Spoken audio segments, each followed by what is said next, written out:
今回は金消しに色付け動画シリーズ当時物レギュラーサイズパート14アイアンスウェットを着た超人をペイントします。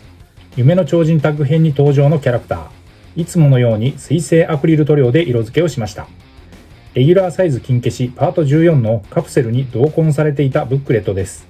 バンダイ発売の正規品レギュラーシリーズで418種類がラインナップ。素体の色味はペールオレンジ、赤、青、黄色、緑の5色が存在しました。このパートは今回のモブキャラの他にはアシュラマン関連の子供時代、父、先生、サムソンティーチャーといったちょっと個性的なラインナップの金消し団でした。まずは塗装前の状態です。40年超の経年劣化、汚れはありました。致命的な損傷などはなし。ペイントには大きくは支障ないので、そのままいつもの工程で下処理を進めていきました。当時物のレギュラーサイズ、高さは約4センチです。バランスの良い造形で問題なく自立するデザイン。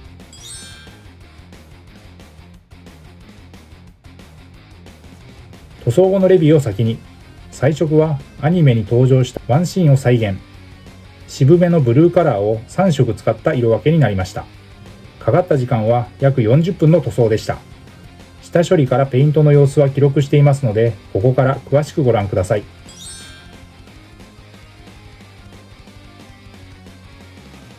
金消しデカ消しの塗装はおよそこんな流れで下処理をしていきます。煮沸してゴム素材を柔らかくして形を整え、余計な油分や表面のホコリを取る。レンジン漬け込みを一晩から2日して、過素材、塩ビを柔らかくする薬剤を抜く。乾燥させ、ミスタースーパークリアツヤ消しを全体に吹き、塗装の下地を作りました。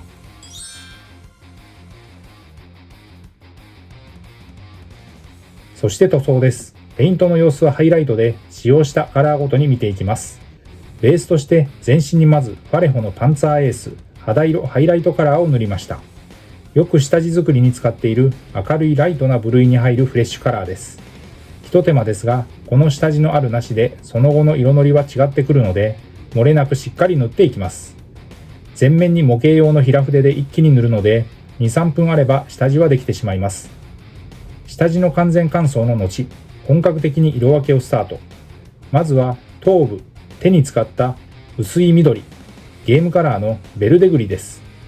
隠蔽力は強めのファレホですが、ライトなカラーはやはり難しい。塗っている間に乾いた箇所を上塗りしていくように重ねて徐々に色をのせました。次にフェイスです。肌カラーはモデルカラーのフラットフレッシュです。濃い色味の肌カラー。目の色分け箇所があるので、極細筆で丁寧に色を入れました。塗料は水性アクリルのファレホを基本に下出るカラーを要所で使いながらオール筆塗りで色付けをしていきました。使用した筆は基本は模型塗装用の面相筆。面積の広い箇所はブラシを使って時短させ効率よく塗装しました。工程は下地塗りから上塗りの大きく2段階です。今回の色塗りに使用した塗料はこちら。次はまさにアイアンスウェットのカラーです。頭部、パンツ部、腕や足の装甲のバンド部に青みを帯びたグレーでゲームカラーのソンブルグレーです。下地が効いて色は乗っていきますが、それでも塗装面積は大きいです。色ムラが出ないように下出るカラーのテクニカル、ラーミアンメディウムという溶剤塗料を使って水で薄めながら色をのせていきました。フォローで入れる下出るカラーはホビー用の水性アクリル塗料でイギリス発の独特の形状のボトル入り塗料です。次に同じくスウェットのカラーで青の色違い、ゲームカラーのエルフィックブルーです。明るい紺色というイメージのカラー。ファレホは世界水準で最高級の水溶性アクリルカラーと言われ、筆塗りによる塗装が滑らかに、筆ムラも出にくく、広い範囲に塗装ができます。ゲームカラーはファンタジックな特別色で、人物、モンスター系フィギュアに適した鮮やかな色がメイン。粘度は低め、隠蔽力、塗膜は強い特性を持っています。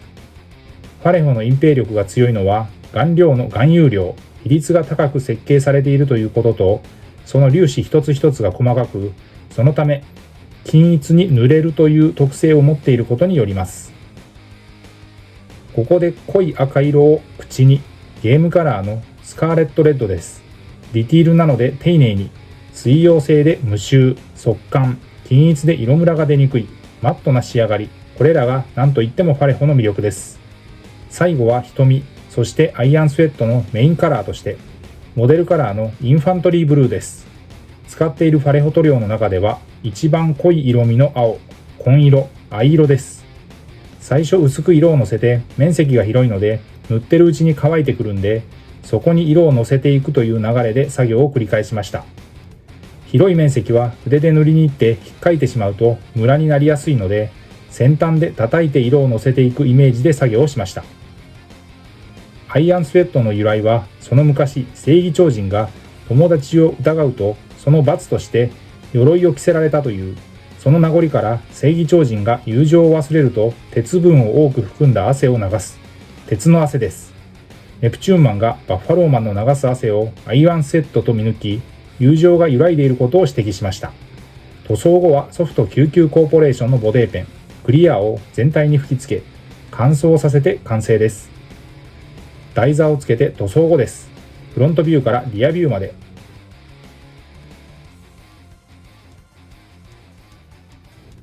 これまでの制作記録から、今回のアイアンスウェットを着た超人のエピソードが登場したタッグ編準決勝2回戦です。2000万パワーズ、鉄の汗を流したバッファローマンです。2000万パワーズの1000万の技を持つモンゴルマンです。アニメカラーはタイツは緑でした。こちらは金消し復刻版パート1の造形です。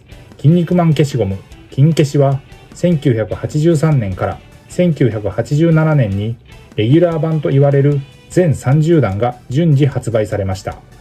2000万パワーズと相対したのはヘルミッショネルズでした。まずはネプチューンマンの初代アニメカラーペイント。コスチュームは緑です。そしてビッグザブドウです。アニメカラーのコスチュームは赤でした。ヘルミッショネルズ2号と名乗っていましたが、正体はラスボスネプチューンキングでした。ということで今回は筋肉マン金消し塗装当時ものレギュラーサイズパート14のシリーズのアイアンスウェットを着た超人を当時のアニメカラーで水性アクリル塗料にてペイントをしました。ご視聴ありがとうございました。次回の動画をお楽しみに。チャンネル登録、高評価、引き続きの応援のほどよろしくお願いします。